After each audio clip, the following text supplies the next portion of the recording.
তো আমি আজকে আপনাদেরকে দেখাবো কোন ধরনের জমিতে এরকম সুন্দর ধান চাষ হয় না, সেটা খুব সুন্দর করে দেখবেন যে এরকম সুন্দর ধান চাষ সব ধরনের জমিতে হয় না। কিসের জন্য হয় না সেটা মনোযোগ দিয়ে দেখুন, লক্ষ্য করুন, আমি বলে দেব।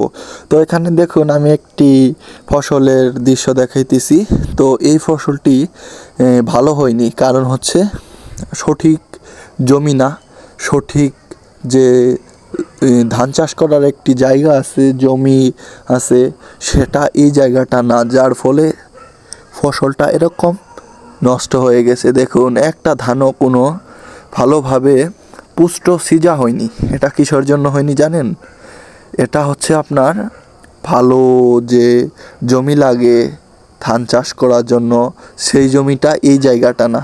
এটা হচ্ছে আপনার মনে করেন একদম নষ্ট জমি বললেই চলে, তবে বলবো না সেটা। কারণ হচ্ছে দেখুন, আমি দেখাচ্ছি, একটা ধানের সিজাও সুন্দর হয়নি, মরে হলুদ হয়ে গেছে, মরে হলুদ হয়ে গেছে। দেখুন, শুধু চুষা, যেটাকে বলে চুষা, সেটা আছে।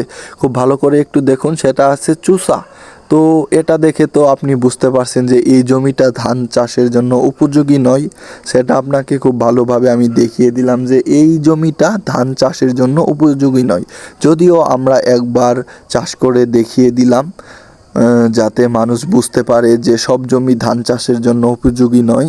তো আমি এখন দেখাবো আপনাদেরকে যে আসলে কোন জমিটা উপযোগী, আর সেটাই ধান কি আসলেই সুন্দর হয়, সেটা খুব মনোযোগ দিয়ে দেখুন। আপনাদেরকে আমরা এখন দেখাবো সেটাই। তো লক্ষ্য করুন, এই যে দেখুন, দেখতে পারতেছেন, এই যে একটা জমিতে দেখাচ্ছি, তার পাশের যে জমিটা আছে সেই জমিটা দেখুন, সুন্দর করে দেখুন, আমরা হাল চাষ করতেছি। এই জমিটা ধান চাষের জন্য উপযোগী, সেটা দেখুন কত সুন্দর ধান স্পষ্ট হয়েছে। সেটা আপনাদেরকে খুব ভালোভাবে লক্ষ্য করতে হবে যে আসলে ব্যাপারটা সঠিক নাকি আমরা এমনি এমনি বলছি। আসলে দেখুন, এত সুন্দর পুষ্ট সিজা হয়েছে, এক একটা দানা অন্যরকম আর সুন্দর। সেটা সুন্দর করে একটু লক্ষ্য করুন, আপনি বুঝতে পারবেন যে আসলে এই ব্যাপারটা অনেক সত্যি, আর এরকম জমিতে ধান চাষ করা উচিত।